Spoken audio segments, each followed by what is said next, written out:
कोई दही नहीं जमती है, कोई दही नहीं जमती है। दही आपके मुंह में जम रही है, ऐसे शब्दों का इस्तेमाल करोगी। संजू वर्मा, एक तो आप आंकड़े गलत देती हैं, उसके बाद शब्दों का चयन मेरे साथ बिल्कुल एहतियात बरतिए। देखिए, हो गया ना, एक मिनट में आप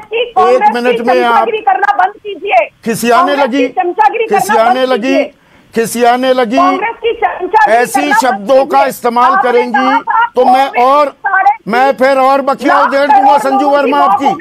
अगर शब्दों पर संयम नहीं बरतेंगी, बखिया उधेड़ दूंगा मैं आपकी। सरकार को नुकसान की आप बड़ी चिंता कर रही हैं कि सरकार को नुकसान हो जाएगा। अरे सरकार ने 23 लाख करोड़ रुपए लिए पिछले 7 साल में, एक्साइज बढ़ाकर आम आदमी की जेब से ही तो जा रहे हैं। सरकार के नुकसान की परवाह है, आम आदमी की जेब की परवाह नहीं। संदीप जी, मैंने लगभग आधा घंटा वेट किया है अपनी बारी के लिए, और यहाँ पर जो विपक्ष से पैनलिस्ट थे उन्होंने बड़े ही आपत्तिजनक शब्दों का इस्तेमाल किया प्रधानमंत्री के बारे में जब उन्होंने अपनी टिप्पणी दी। पर खैर, मैं ये कहूंगी, पहली बात तो ये, जो कांग्रेस की यहाँ पर प्रवक्ता बैठी हैं उनको बता दूं कि चांटा हमको नहीं पड़ा बाईपोल्स में। 30 बाईपोल में से 15 हम जीते हैं, कांग्रेस 9 जीती है। सुप्रिया श्रीनेत को आंकड़ों की जानकारी नहीं है, आंकड़े सीख कर फिर डिबेट पर आया कीजिए। और आपको तो उत्तर प्रदेश में 2017 में सिर्फ 7 सीटें मिली थी। लोकसभा 2019 में आपका सफाया हो गया था। आपके जो राहुल गांधी है वो एक कंफर्म सोशियोपैथ है, बिना बात के लगातार झूठ बोलना उनकी फितरत है। इंडियन नेशनल कांग्रेस नहीं, आई नीड कमीशन, ये होना मुद्दे पर आते हैं संजू वर्मा। 100 चूहे खाकर बिल्ली हज को चली की हालत है क्या आपकी? अभी मुद्दे पर आ रही हूँ। नहीं, जब ये लोगों ने मोदी सरकार को जुमलेबाज कहा, आप चुप थे। तो इंडियन नेशनल कांग्रेस है, I need commission, Supriya Shrinate, सुन लो ध्यान से। अभी मुद्दे की बात, और सुनिए संदीप जी, आपने कुछ बहुत सही आंकड़े दिए। पहली बात तो ये, जब तक वैट कम नहीं हुआ था, जब तक केंद्र सरकार ने एक्साइज में कमी नहीं की थी, तब तक राहुल गांधी, प्रियंका वाड्रा, इनके जितने भी सारे दरबारी हैं, सब चिल्लाते थे, अरे कब सेंट्रल एक्साइज कम होगा। जब कम कर दिया तो कहते हैं भाई हमको कॉम्पनसेशन नहीं मिलती। तो मैं एक बात कह दूं, कांग्रेस के प्रवक्ता ने बड़ी सफाई से झूठ बोला। मेरे पास लेटेस्ट आंकड़े हैं और आप इनको चेक कर सकते हैं। पिछले साल जीएसटी में घाटा शॉर्टफॉल था 2.35 लाख करोड़ और लगभग पूरा का पूरा राज्यों को दिया जा चुका है। ये निर्मला सीतारमण जी ने पार्लियामेंट के फ्लोर पर कहा है। दूसरी बात, इस फाइनेंशियल ईयर में अभी तक 60,000 करोड़ का जीएसटी शॉर्टफॉल राज्य सरकारों को दिया जा चुका है। संदीप जी, ये कहना कि भाई हमारे पास पैसा नहीं है, केंद्र जो जीएसटी शॉर्टफॉल का पैसा है हमको दे नहीं रही, इसीलिए हम वैट में कमी नहीं कर रहे, ये सरासर झूठ है। एक मिनट संदीप जी, आपने बाकियों को इतना सुना, आपके दर्शकों को जानना जरूरी है। मैं सिंपल कैलकुलेशन बताती हूँ, आपको पूरा वक्त दूंगा, चिंता मत कीजिए। ठीक है, मान लीजिए संदीप जी पेट्रोल का दाम 100 रुपए प्रति लीटर है। Net of everything basic refining cost है 32.97 रुपीज पर लीटर। ठीक है, जो डीलर कमीशन है वो है 3.78 रुपीज।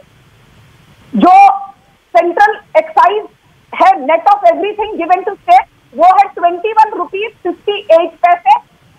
राज्य सरकारों के पास ये सब के बाद कितना बचता है? 41.67 रुपीज पर लीटर। मतलब जब भी यहाँ पर हम 100 रुपए प्रति लीटर देते हैं पेट्रोल के लिए, लगभग 42 रुपए प्रति लीटर को राज्य सरकार खा जाती है।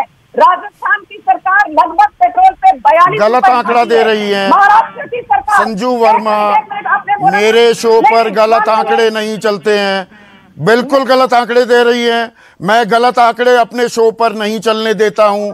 बेस प्राइस 32 रुपए नहीं रह गया है, 47 रुपए है। आंकड़े चेक करके आया कीजिए। आप मुझे बता रही हैं वैट 42 रुपए और यहां पर एक्साइज 27 रुपए 90 पैसे। गलत आंकड़े मत दीजिए। और जहां तक एक्साइज की बात है, इस सवाल का पॉइंटेड सवाल पूछा गया है आपसे, सुप्रिया श्रीनेट ने जो पूछा, 3,74,000 करोड़ अगर कमाए हैं, उसमें से 18,000 करोड़ ही राज्यों के पास गए और बाकी 3,54,000 करोड़ क्या केंद्र के खाते में गए? इसका जवाब दीजिए। अभी मैं आपको जवाब दे रही हूँ। आप पहली बात तो मेरे आंकड़े गलत नहीं है। जब मैं बेसिक रिफाइनिंग कॉस्ट की बात करती हूँ, it is the average of the last. आंकड़े गलत हैं आपके, दोबारा चेक कीजिए एंड वील रिविजिट योर आंकड़ा। आपके लिए खुला मंच दूंगा। आंकड़े गलत हैं आपके। नहीं, आंकड़े गलत नहीं है। आपकी प्रॉब्लम क्या है? आपके आंखों पर कांग्रेस की पट्टी लगी हुई है। आपको कांग्रेस का गलत भी सही लगता है, बीजेपी का सही भी गलत लगता है। ये खामखा की बातों के लिए नहीं आया हूं मैं यहाँ पर, ना आपको न्योता दिया है। गलत आंकड़े हैं आपके। रिविजिट करने का मौका दूंगा, खुला मंच आपको दूंगा। मैं आपसे पूछना चाहती हूँ, सुप्रिया श्रीनेत ने इतने गलत बयान दिए, इतने गलत आंकड़े दिए, आपके मुंह में दही क्यों जम गया संदीप जी? उन्होंने जीएसटी को लेकर गलत आंकड़े दिए। कोई दही नहीं जमती है, कोई दही नहीं जमती है। दही आपके मुंह में जम रही है। ऐसे शब्दों का इस्तेमाल करोगी संजू वर्मा। एक तो आप आंकड़े गलत देती हैं, उसके बाद शब्दों का चयन मेरे साथ बिल्कुल एहतियात बरतिए।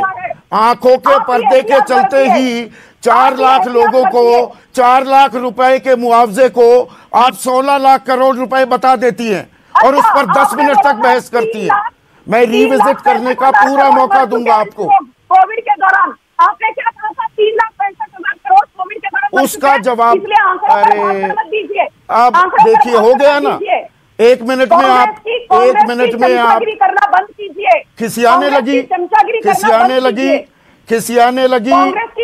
ऐसी शब्दों का इस्तेमाल करेंगी तो मैं फिर और बखिया उधेड़ दूंगा संजू वर्मा आपकी। अगर शब्दों पर संयम नहीं बरतेंगी, बखिया उधेड़ दूंगा मैं आपकी। शब्दों पर संयम बरतिए, शांति से डिबेट कीजिए। आंकड़े शब्दों का इस्तेमाल सोच समझ कर कीजिए। कांग्रेस की चमचागिरी मेरे ही शब्द इस्तेमाल कर रही हैं। मुझे ये बताइए संजू वर्मा, मैं खामखा की तू मैं विश्वास नहीं रखता हूँ।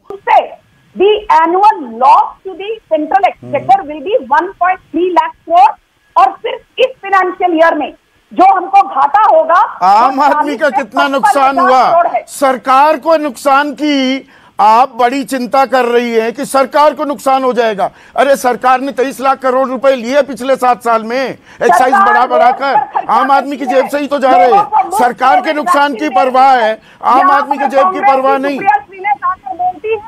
वाह मोदी जी, अरे आपके वाह पप्पू जी हार गए। 2014 हार गए आपके पप्पू जी, 2019 हार गए आपके पप्पू जी, अभी 2022 उत्तर प्रदेश में आपके पप्पू और पिंकी। फिर आप शब्दों पर संयम बरतिए।